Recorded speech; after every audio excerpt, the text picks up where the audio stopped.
Hi, Assalamualaikum. For today's presentation, we are going to present on the topic of history of formation local authorities.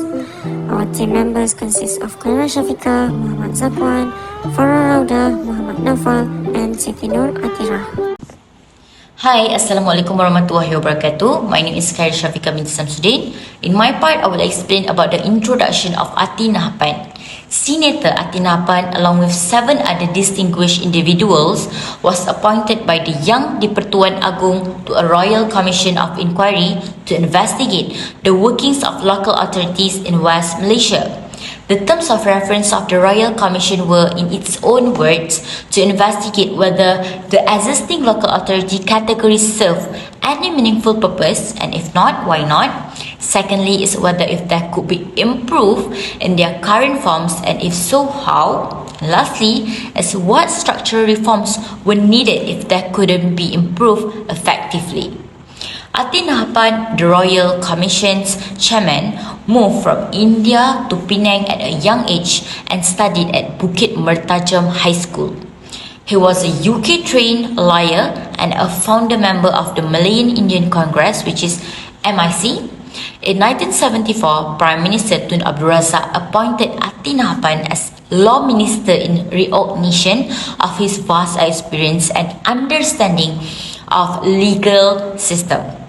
For 3 years, the Commission performed its duties, which included holding nationwide multilingual public inquiries in which 331 memoranda were received from state governments, municipal authorities, political parties, government officers, public entities, ratepayers, and individuals. At the time, all 373 local authorities were served. Due to the political nature of inquiry, all political parties, including the opposition, were invited and provided their perspective. The Commission even authorized political detainees to appear before them in Kuala Lumpur and Malacca. The refusal of the Johor state government to appear before the Commission as witnesses was unusual because the state government felt that as a party to the National Council for Local Government, through which the Commission was appointed, the state government was a superior body to the Commission and thus, by protocol, should not appear before the latter. The Commission report claimed that the opinions of the Johor state government were heard orally, informally, and without declaring our hearing as an inquiry. As a result, the Johor state government's opinions have not been officially recorded in our record of evidence. The Royal Commission report, also known as the Ati Nahapan report, was published in 1968. It was genuinely encyclopedic in its breadth and depth, not just on workings of local council in Malaysia, but also as a true examination of local governments in general at the time. This is due to the fact that even Lim Kit Siang, a major opposition figure, called it one of the most comprehensive and erudite reports ever published by the government of Malaysia. For a government report, consider the report's coverage of state capitals as an example of its insight. Okay, I'll be talking about formation of history, local authorities in Malaysia. The growth of British influence in this region was linked to the growth of local government in Malaysia. It started in Peninsular Malaysia and spread to Sabah and Sarawak later on. Its growth can be split into 2 distinct of time. First is before, second is after the restructuring of local government. Okay, as for the before restructuring in 1801, idea of local government was first brought up to Malaysia, and committee assessor was set up. And when the Municipal Rates Act was signed into law in 1884, the committee of assessor became the municipal committees. The municipal council took the place of municipal committees after 2 years. The rural boards, which later turned into rural district council, were also set up in 1857 to run the rural area. The municipal council, including Kuala Lumpur City Hall, town boards, town council, district council and local council, were the 5 original tier of government in Malaysia. Okay, my name is Farah Rauda. I will continue with the restructuring of local authorities. Most progress made in 1970s was in the form of reforming local governments. It came about when a Royal Commission of Inquiry was established in 1965 to look into the functioning of local administration in Peninsular Malaysia and release its report. The government of Peninsular Malaysia decided to undertake a restructuring exercise of all local authorities due to malpractices and maladministration in the management of local bodies. At a later date, in the 1976, a new act named the Local Government Act 1976 was introduced to commence a complete reorganization of the country's local government structure. Hi, Assalamualaikum. My name is Muhammad Zakwan and I will be presenting about the Atina Harapan Royal Commission. So the Atina Harapan Royal Commission, also known as ANRC, is a body of government that was established to look over and to restructure of all system in West Malaysia. In terms of local government, the government has many combinations of rural and also urban areas to the state government. Furthermore, the process of reformation in West Malaysia was due in 1965 until now. In 1968, the report was completed and a few recommendations are produced. In the meantime, the proposals were also stated in the ANRC of Royal Inquiry at the Atina Harapan Royal Commission. Okay, so for the main recommendations of Atina Harapan, there are several of recommendations of Atina Harapan to the local government. So the first one is every corner of all states in the country should have their own local authority. Local government has many local authorities, whereas a local authority is also known to a particular local government. Secondly, each house of the owner should pay a nominal contribution to a local authority in their area. So the report of the commission stated that no man being isolated now and have right to get advantages from public, economy and social in their area. The third recommendation is that there must be a law that is suitable to access and enforcing law.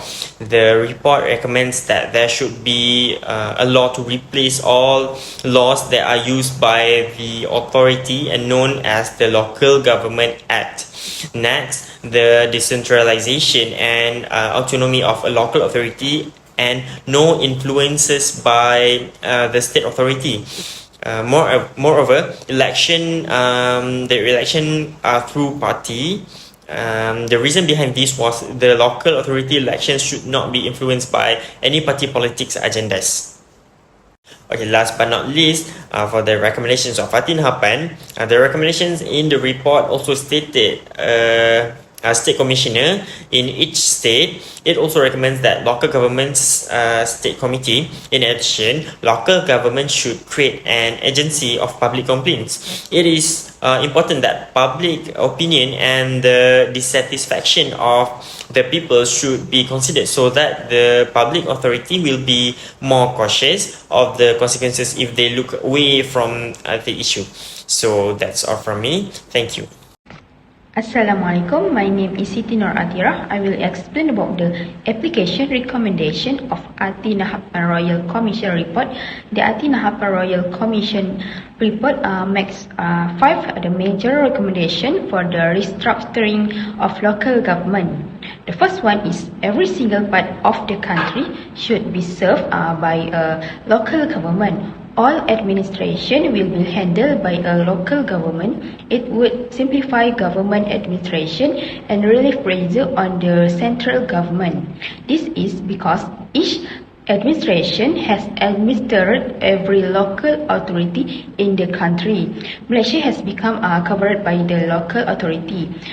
In Malacca, for example, Majlis Bandaraya Melaka Bersejarah MBMB will only cover its own local area. The same is genuine for Majlis Perbandaran Hang Tuah Jaya MPHTJ. They will not interfere with one another.